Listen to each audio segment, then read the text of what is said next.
Personal Finance. I'm Jim Munchback, and I'll be your facilitator today. It is 28 October, year of our Lord 2025. I can't imagine this year has gone so fast. And I want to welcome myself back from Lansing. I was away last week. And so, welcome back. We'll get started here in just a minute. We're going to talk about asset allocation a little bit more. I'm going to show you how to update your financial plan so that you have the opportunity to see how asset allocation will impact your portfolio and your financial situation over time. So, that's what we're going to talk about today in this lecture, in this lesson. And then you're going to do some homework where you're going to actually go and update your financial plan in RightCapital so that you have a couple of key components that will really help you when you get ready to do your capstone assignment, which is coming very soon. So we will spend some time talking about the capstone assignment, and you don't want to miss that. So let's start off by just letting you know that my neighbor's getting a new roof today. So this is early this morning. The sounds of a new roof, if you've never been next to a house that's getting a roof or inside of a house that's getting a roof, it's kind of loud. So if you hear some strange noises right now, that's what you're hearing is a crew of probably, there's got to be 15 dudes up there on that roof on the front and the back. So yeah, that's what's going on in my neighborhood. And there you have it. So that's just kind of a picture. I took a little time lapse. I've been practicing taking time lapse videos because they're fun and they're easy and they're more interesting than most of the video I take. So anyway, that's my neighborhood. That's my truck, my car, my street. And that's the sound you're hearing in the distance is that. So I also wanted to just give you kind of a review, not a review, but just a preview, little highlights of my trip to Lansing, Michigan. I grew up in Lansing, Michigan, and this is me in the car with my two aunts. And we're driving from Louisville, Kentucky. I flew to Louisville. It's a nonstop flight, so that was cool. I flew to Louisville and drove with them. I actually drove for them. Not that they needed me to drive, but anyway, this is just a little piece of the road. And then here's a little bit of Lansing. Oh, I wanted to tell you guys. So I grew up in Lansing, Michigan, and you see these power lines and this trail right there. When I go to Lansing, unless it's just really snowy or rainy or whatever, I walk this trail pretty much every time I'm there, every day that I'm there. It's about a 7 mile walk from my house, my mom's house actually, to where this trail goes all the way around the city. And it's pretty cool because it goes right through my mom's yard. And it's based on these, or it's actually these power lines. So when I was a kid, when I was 15 years old, I bought a motorcycle, my first motorcycle. And I could get anywhere in Lansing, Michigan on this motorcycle just by going through these trails. These trails were all through the city. Wherever there were power lines, there were these trails. And my dad let me ride those trails on the motorcycle as long as I got off the motorcycle and walked my motorcycle across the street because that would be more legal. Anyway, this is where I walk, and it's so crazy because when I walk, you can't really see it in this video, but I walk to where our old church was. You can almost see it in this video. If you look way down in the back, there's a church back there, and that's the church that uh, my mom and dad made me go to multiple times a week. And I'll never forget, every summer we would sit in church. We didn't have air conditioning, so I would sit right by the window, and I would look out that window while the preacher was preaching, and there would be kids riding mini bikes and motorcycles on that trail. And I dreamed when I was a little kid, I dreamed of uh, being on a motorcycle on that trail. And so I grew up and I ride motorcycles. But anyway, that's a little blast from the past. Speaking of blast from the past, let me just, looks like I'm having maybe a little trouble with my internet. I'm not sure. Hopefully, it's not stalling on your end. But this, this is bizarro. It may look bizarro, but I'll tell you what. When I went out for my first walk in Lansing, I saw these folks walking this dog, and it was like I told them, I said, "Man, this gives a whole new uh, definition to the idea of walking, taking the dog out for a walk." Because these police officers were walking this dog, and check out the weapons on these police officers. This is in my mom's neighborhood, so I've never been more thankful for the police. Apparently, there's one street in her neighborhood that is occupied by some criminals or criminal elements, and so they were out looking for this criminal on this particular day. They even asked me if I'd seen a woman wearing a hoodie, a gray hoodie, in the neighborhood. And I said, no. I told them where I walked and how I didn't see him. But check this out. They were kind enough to let me shoot a little video. That is Echo. The dog's name is Echo. And beautiful, beautiful animal, beautiful dog. And they were really cool people, and they had a whole team out there. So yeah, that was my trip to Lansing. It was quite fun. And that is a little blast from the past. I don't know about you, but I'm very grateful for the police. So, yeah. Okay, let's get started. We're going to talk about asset allocation. And in addition to asset allocation, one of the things that I want to just mention is you're going to you're going to do some work in your financial plan this week. Let me get here. This video is being posted to our playlist, uhplaylist.com.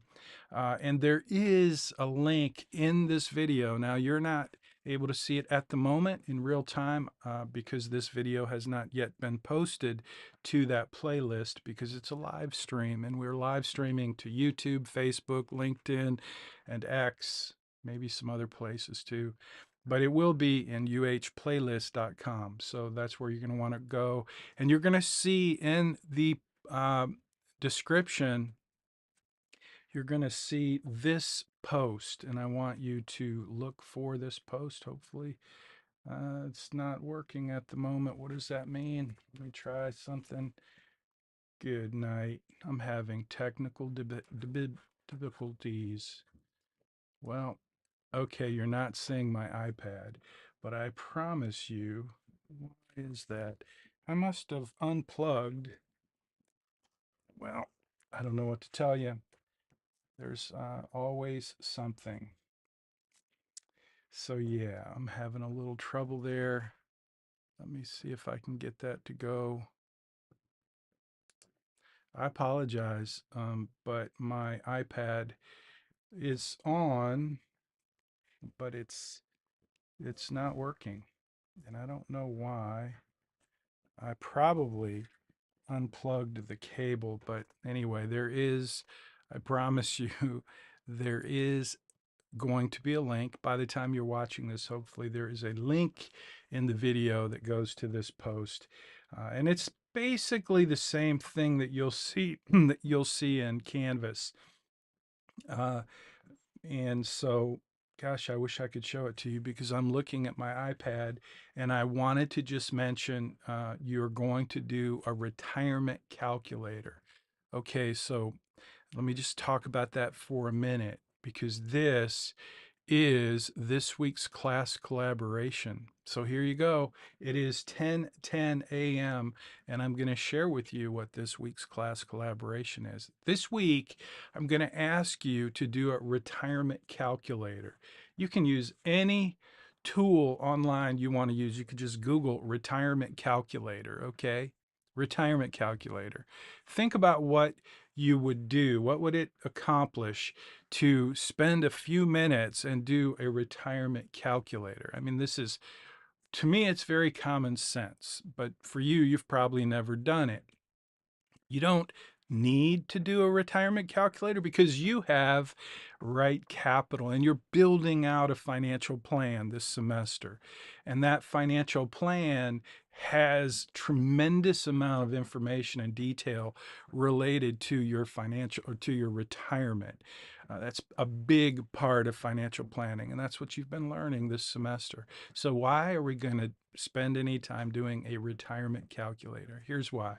For one thing, I want you just to have a quick, easy way to compare what you have in your financial plan in RightCapital and what you're going to be building for your capstone assignment. I want you to have a comparison like, here's another tool that does the same thing. It does it very quickly. It does it with just a few basic inputs, like inputs. What inputs might you put into a retirement calculator?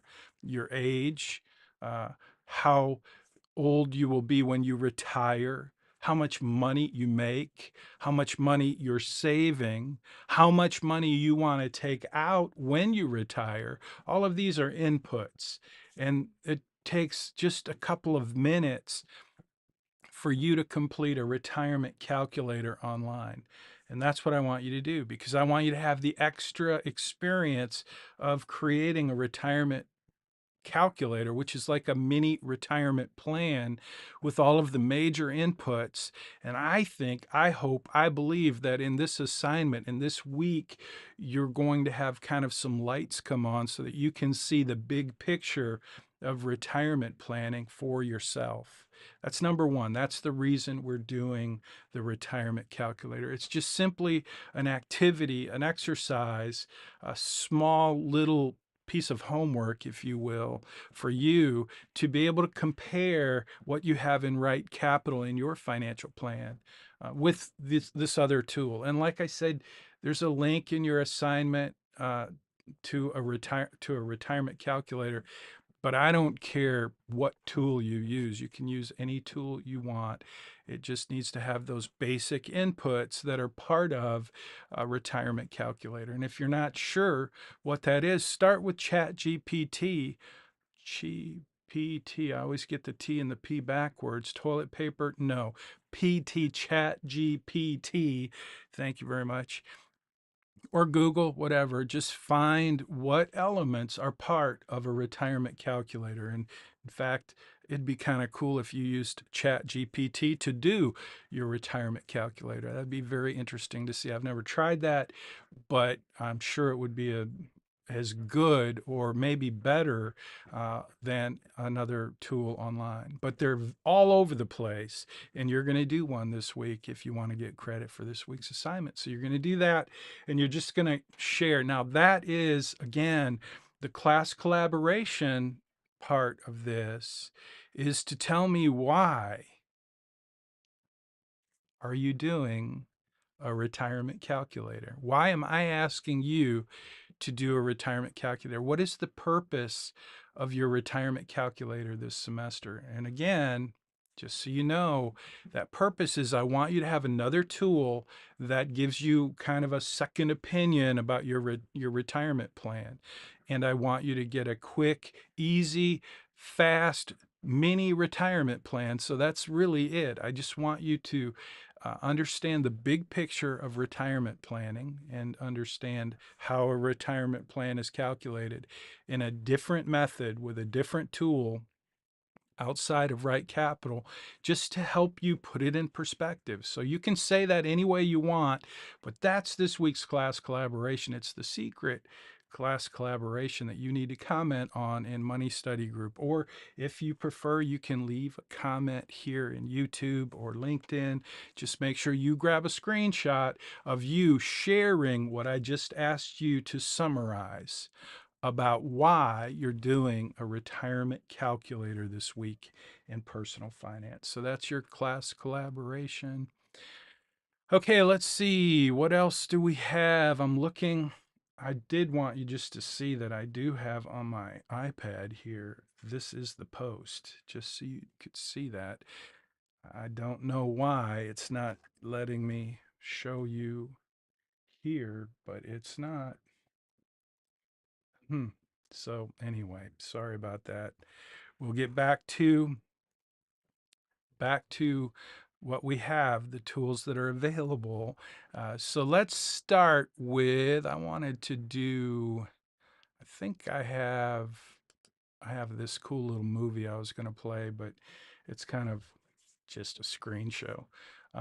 So I want to review. This is a review for last week. I wasn't here last week, hopefully hopefully you learned a lot last week about investing. Now you were supposed to do some reading and you were supposed to do some studying, because what I taught last week in the 4 investment strategies that are designed to help you maximize returns and minimize risk, those strategies are going to be kind of worthless for you if you don't understand some basic elements of investing. And so, to start with, those 4 investment strategies that are designed to help you maximize returns and minimize risk, they're, I would say they're basic investment strategies, but that doesn't mean they're not super important. They are very important, especially for younger folks who are going to be investing for a number of years. So, the first strategy that we talked about was diversification. And again, if you haven't reviewed the story of Enron, I would encourage you to do that. Um, that there's so many reasons for you to be diversified. Uh, and diversification means having not all of your eggs in one basket. Today, right now, I'm a little concerned about. I wanted to show you on my iPad a few charts, but I can't do that because my iPad's dead. Well, my iPad's not dead, but the link, I think the cable, I don't know what. Anyway, I wanted to show you some charts, but I'm not going to be able to do that. But you could look up charts. If you don't know how to do that, you might want to figure out how to look up a chart. Look at a chart of any investment. Look at a chart of NVIDIA. That's a stock, NVIDIA. If you're not familiar with it, they make chips, and they make chips for AI, artificial intelligence, and it has gone up, up, up, up.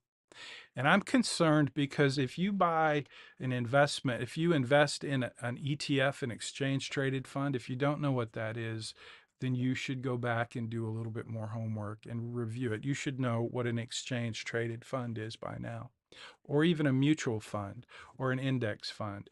But if you invest in any of those, an index fund, a mutual fund, or an exchange traded fund that is related to the S&P 500, the S&P 500 is it is an investment that is made up of the 500 largest companies in the United States. The S&P Standard & Poor's 500, it's the 500 largest companies in the United States. It's called an index. And there are other indexes like the Dow, which is based on 30 different stocks, or the NASDAQ 100, which is 100 tech stocks, 100 of the largest tech stocks. So those are indexes. And I just want you to know, if you're investing in anything that's related to the S&P 500 index, a huge part of that index today is NVIDIA. And so if you invest in an ETF, an exchange traded fund, or mutual fund, or an index fund, you're purchasing shares of NVIDIA. And that's one of the reasons that NVIDIA keeps going up and up and up and up, because it's such a large percentage of the index. And why am I telling you that?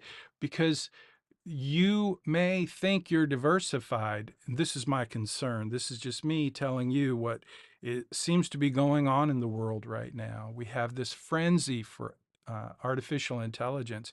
And this one company in particular, NVIDIA, which we had that happen with Enron, and it was about energy, and it was a lot of very creative accounting, very creative money movement was happening inside of Enron. And I'm not making a prediction.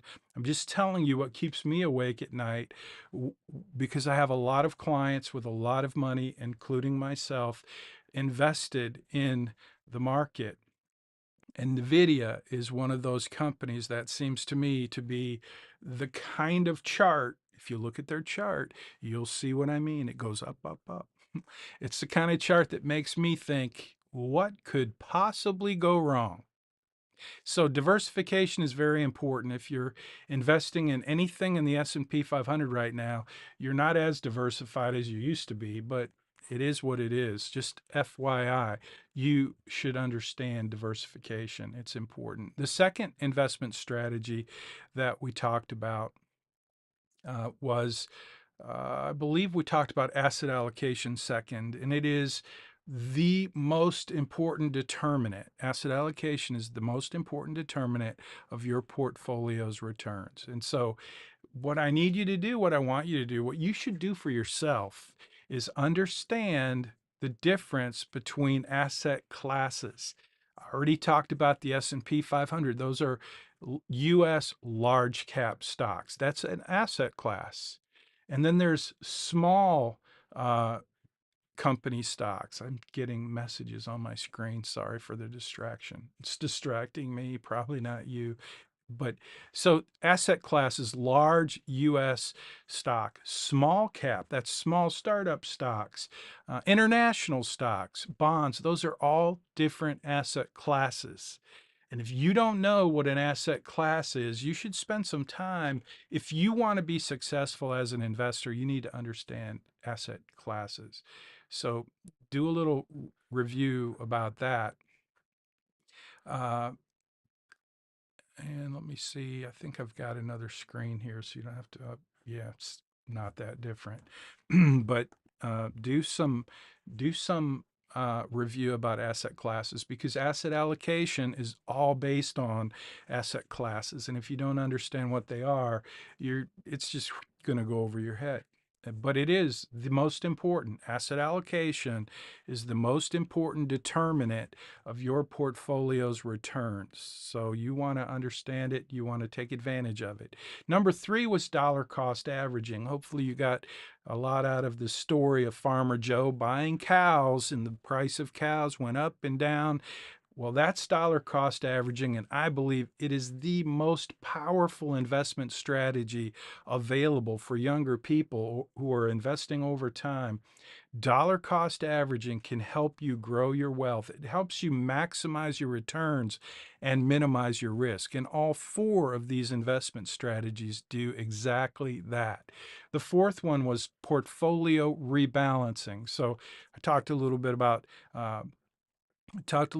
NVIDIA, and I told you that a big part of the S&P 500 right now is because NVIDIA is it's a large percentage. I want to say it's 14% of the S&P 500.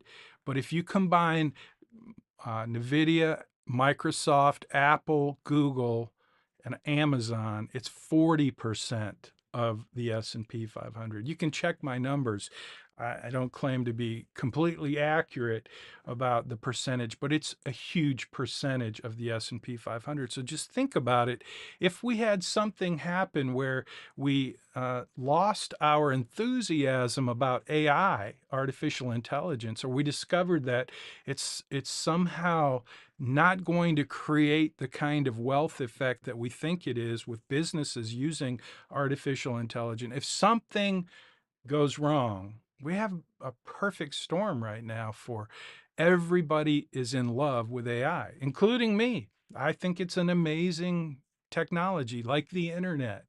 But just remember, the internet created a bubble, and a lot of those companies had such high hopes that when the internet bubble busted, the market dropped a lot. And I just think that we're poised for something like that. And so the reason I'm saying that is because we're talking about investment strategies that are designed to help you maximize returns and minimize risk.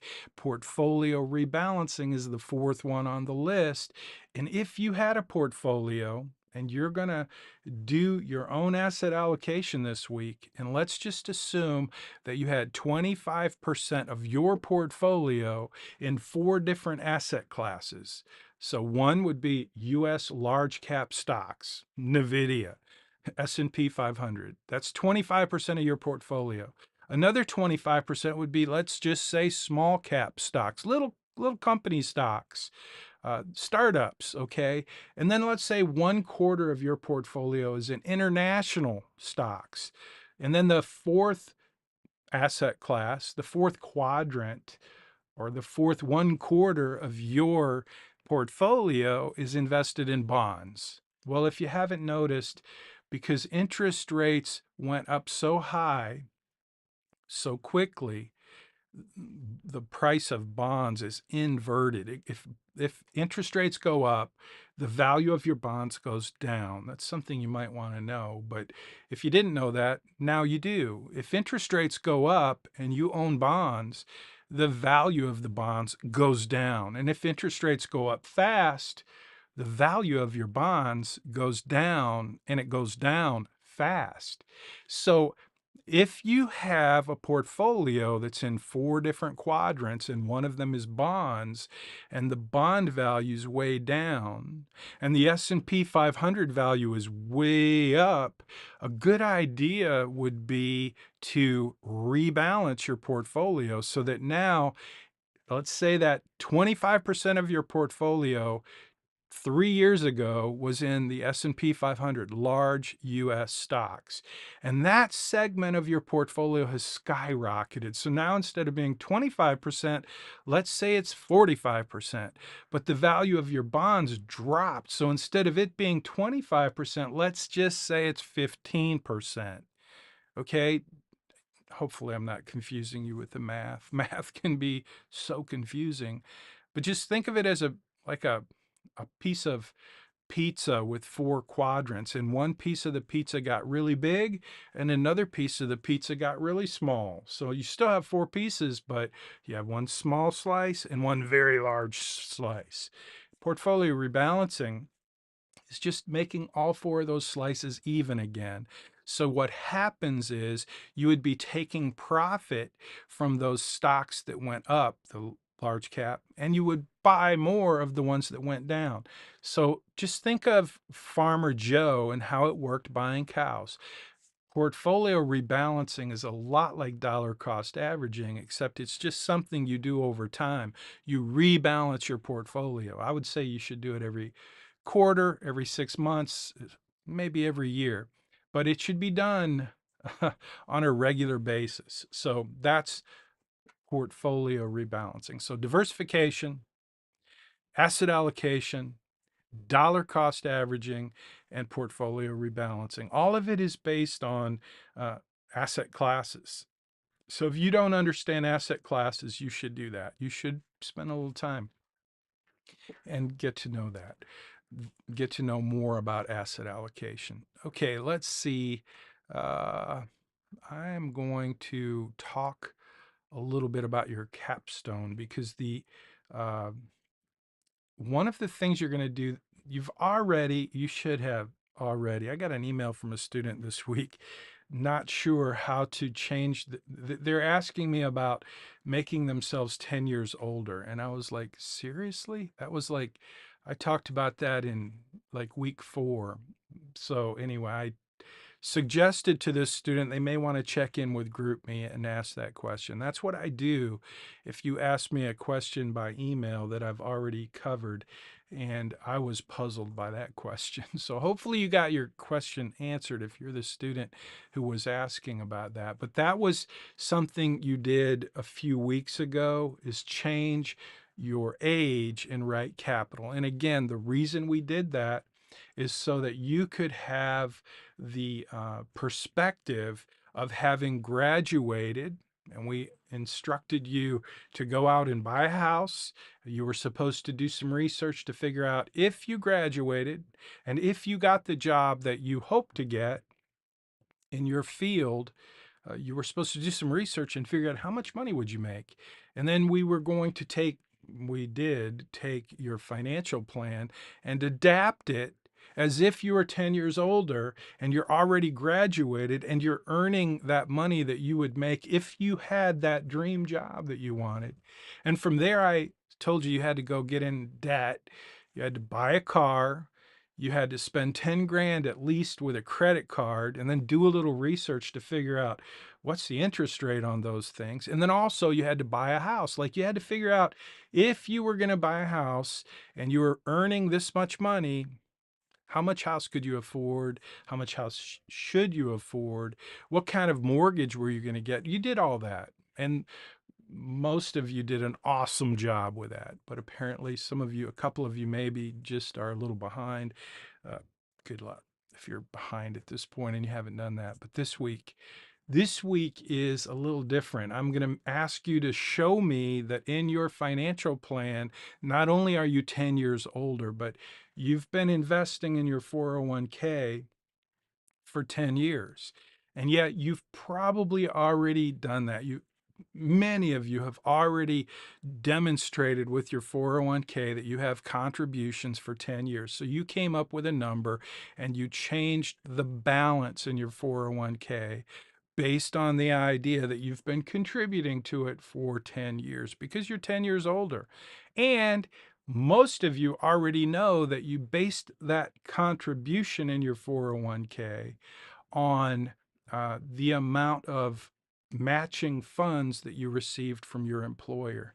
So if you pretended that you had a job at Shell, then you pretended you were getting the benefit of the company match from Shell, which is all information you can find by doing a quick Google search.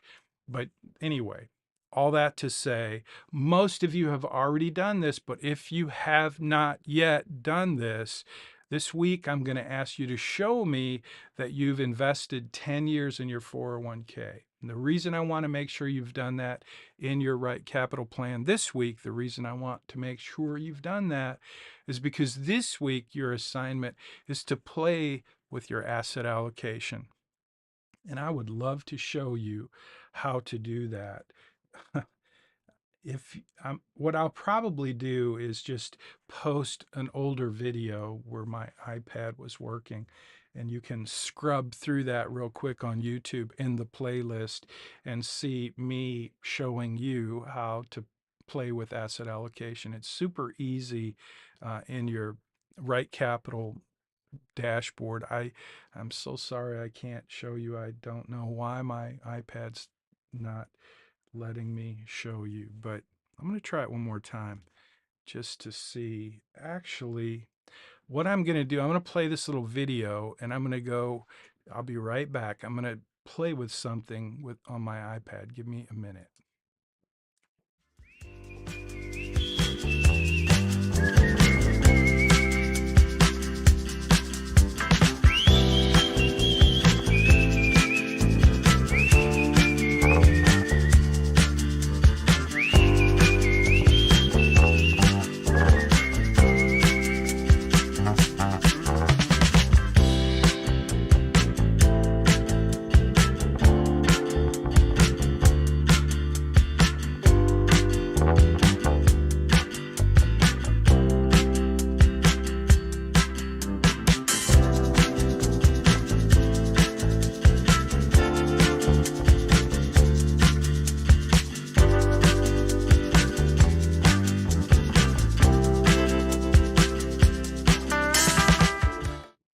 Okay, that was that. So that didn't work. I thought that let me see. I'm playing with my iPad. Oh, there we go. Maybe, holding my breath. Yeah, look at that. I fixed it. Okay, hooray for me. I should play some applause right now. I think somewhere in there I have some. Yeah, let me just try this. Pretty cool, huh? That I can do that. It's pretty goofy, pretty cheesy. I know it is. Okay, so I had to just plug my cable in. Instead of being plugged into my docking station, I plugged it right into my MacBook. That solved the problem. So this is what I've been showing you, the retirement calculator. And if you click on the link, I think it takes us to NerdWallet. Yeah, NerdWallet. That's a good one. You can use, again, any one you want, but this is a retirement calculator. and it's super easy. You can see right here the inputs that you have: your current age, annual pre-tax income, your current retirement savings. And for you, I would encourage you to use your current savings. So pretending that you're 10 years older. That's what I would do if I were you. You can do it however you want. You can, if you want a real number from your retirement calculator. But what I would try to do is sync it up with your existing RightCapital plan, and that means pretend you're 10 years older and then do your retirement calculator that way. But anyway, these are the inputs: your current age, your annual income, your current retirement savings, your monthly contributions, uh, and your monthly budget in retirement. Like, how much are you going to spend in retirement? These are all, by the way, elements of your RightCapital plan. This is just a quick, down and dirty way to calculate your retirement, and then any other retirement income. So that's that. I want to jump into, I think this is Billy. Yes, this is Billy. Uh, I got to log in again. Hold on. I'm going to get you out of here so you can't see what I'm doing, because otherwise you'll see all my clients, and that's not good. So I'm logging into RightCapital just like you would. And once I log in, I'm going to jump into Billy's plan. You only have one plan. I have hundreds. So I'm going to get Billy and find Billy, because Billy is my guy. He's what I call my Frankenstein plan. So now we should be able to show you Billy. I think my internet's running slow. Did I mention that? Can't blame that on the neighbors, but that does seem to be. Okay, so let's see. Now we can do a number of things here for asset allocation. I want to show you how you can play with asset allocation in your plan. So notice here we've got the upper and lower navigation. We've got the dashboard on the left, upper navigation, and profile on the right, upper navigation. And then under that, we have the lower navigation. So in the middle, we have retirement. And this is in the upper navigation, retirement. It's my favorite place to go in the plan. You will want to do that. So let's just go action items. Okay, you see this action items right here at the bottom. I guess there you go. If you click on action items, it goes away when I click on it. But if I click on it again, it shows you all these action items. When I'm working on a financial plan for a client, this is where I spend, I'd say, a lot of my time. So you can do the same thing here. So Billy, this is what I want you to see. You have all of these different portfolios, way too many portfolios. I think, oh, I know what I did. I use another tool called Riskalyze or Nitrogen, and it does really cool portfolio performance metrics. It's an awesome piece of technology. But what I've done is I have all these marketplace portfolios, and they've integrated into RightCapital, and that's not necessary for you. So all you really need to notice is the top ones. These are the standard basic portfolios. So you've got your current allocation, and let's just go, I'm going to go current allocation, and then I'm going to hit refresh. Now, what that means is current allocation is whatever your allocation is, that's what it's going to be. That's what that's the standard, the default. But what I want you to do now is when you go to retirement, right there, and you're in these, you've got all these different tabs.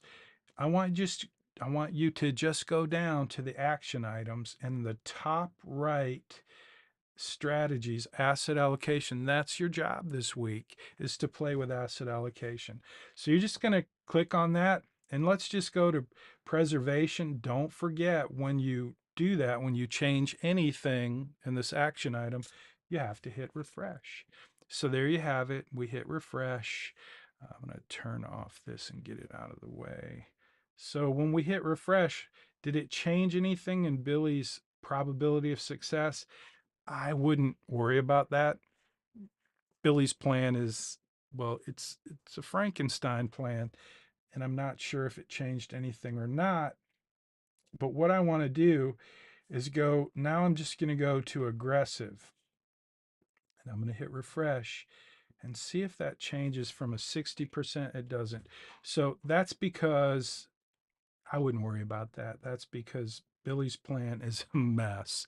But your plan, that's what I'm interested in. So this week in your assignment, you're going to do your retirement calculator, and you're going to show me that. You're also going to do your asset allocation. You're going to play around with your portfolio in RightCapital. And this is where I would encourage you to do that, to do it right here. There's other places you could do it, but this is the easiest way for you to do it. And just change that from your current allocation and show me what happens if you go into different allocations. So I just did growth. Now I'm refreshing and it's still not changing. Again, Billy's plan it's a wreck. And I don't even know why it's not changing, but I really just wanted to show you how to go into your plan and change your asset allocation so that you can see how that impacts your plan. And when I say impacts your plan, what we're looking at is what is the ending value of your plan. These numbers are ridiculous in Billy's plan, so I wouldn't pay any attention to those. I would definitely pay attention to the ending values in your plans, though, because that's the screenshot I'm looking for from you. I want a before and after, like your current plan, take a screenshot. If I took a screenshot of this, I would just take my iPad and I would take a screenshot, and then I could go done and I could save it to photos, and now I would have that in my photos. And where is it? Right there. So now I have that image, and I would take that and I would put it in my PDF from whatever tool you're using your to create your document before you export your document to a PDF. Just take that screenshot, but take a before and then take an after. So you're going to take the current allocation and take a screenshot and then change it. I would go to aggressive. Let's see what happens if we go to most aggressive. I'm really about ready to give up on Billy's plan. I need to go in and just redo it. But if you notice, it did change that number to a larger number. So anyway, so what we have is the proposed plan. That's what's going to happen on in your dashboard. You're going to see the proposed plan. That's anything we change in these action items. So current allocation is there on the right. That's the current plan. And then the proposed plan, that's what's going to change right there. So just do that in your plan and uh, take screenshots. So that's really your assignment this week. You're going to play with your asset allocation and show me screenshots. The second thing you're going to do, and maybe not in this order, but you're going to do the retirement calculator. Make sure you grab a screenshot, or if it's a PDF, you can just grab the whole PDF and show me what you did to create your retirement calculator. And by all means, share with me what you learned in doing that exercise as well. Don't forget this week's secret class collaboration. It is the purpose of your retirement calculator. I talked about that earlier. So if you missed it, rewind, go back to the beginning, and maybe turn off Netflix and listen again to that instruction at the very beginning. It was 10 minutes after the hour when I talked about this week's class collaboration. So please do go back and watch that. And I want to wish you the very best of luck as you jump into this week's assignment. We're getting close to the end of the semester, very close to the capstone assignment. So next week, I will talk about tax allocation, and we will talk about the capstone assignment as well. I want to give you guys an opportunity to request assistance with your capstone if you want my help. Just I'll share with you next week the process for requesting a tutorial, where I will put together a video tutorial to help you answer any questions you have as you prepare to work on your capstone. The only thing I ask is your permission to share that video with the cohort. So if you have a question, I'm sure others have the same question. So that's a way we can collaborate, and I want to encourage you to think about your questions as you get ready closer to the capstone assignment. The capstone assignment is really just a combination of all of the assignments you've done this semester. You're going to put it all together in one report and basically repeat each of the elements that you did. Like, you're going to do the credit crush assignment. It's basically, if you did that correctly, you're just going to take your screenshots from that assignment and put them into your capstone assignment. So it will be all of the major pieces of the puzzle in your financial plan that we worked on throughout the semester. It's really not a difficult assignment, but it's a lot of information. So again, if you are feeling somewhat intimidated by the capstone assignment, just start thinking about your questions. And if you want some help, I'm happy to do a tutorial video for you. I just want you to share your permission with me to let us use that tutorial for the rest of the cohort. That's usually a very helpful process, so I hope you'll think about it. I think I'm going to end right there, and look forward to reviewing your assignments. And I think I'm pretty caught up in my queue, except for this week. This week's assignment obviously is still in the queue, and I will get to those as quickly as possible. So have a great week. Enjoy the cool weather that we have coming to Houston. I'm so ready for it. Being in Lansing was quite a nice experience. Not just the leaves changing colors, but the temperature was fantastic. I'm trying to get to, well, uh, I'm having some slow internet. So on the screen there, you see that it was like 55 degrees right there. It was fantastic. And it's it was a beautiful day to be in the Northeast. It was like 95 degrees here. So I'm hoping we get some cool weather uh, coming our way. I think we are supposed to tonight. And I'm looking forward to getting on my Goldwing motorcycle and taking a ride in the cool evening tonight. So we'll see you later. Have a great week. Thanks for watching. And don't forget, if you're just if you're just finding this video on YouTube, hit the like button and subscribe to the channel. It doesn't cost you anything, and you might learn something, and it really helps the channel, and I appreciate it. So if you haven't done that, hit the subscribe button, hit the like button, do me a favor. And again, it doesn't cost you anything, and I appreciate it a lot. Thank you.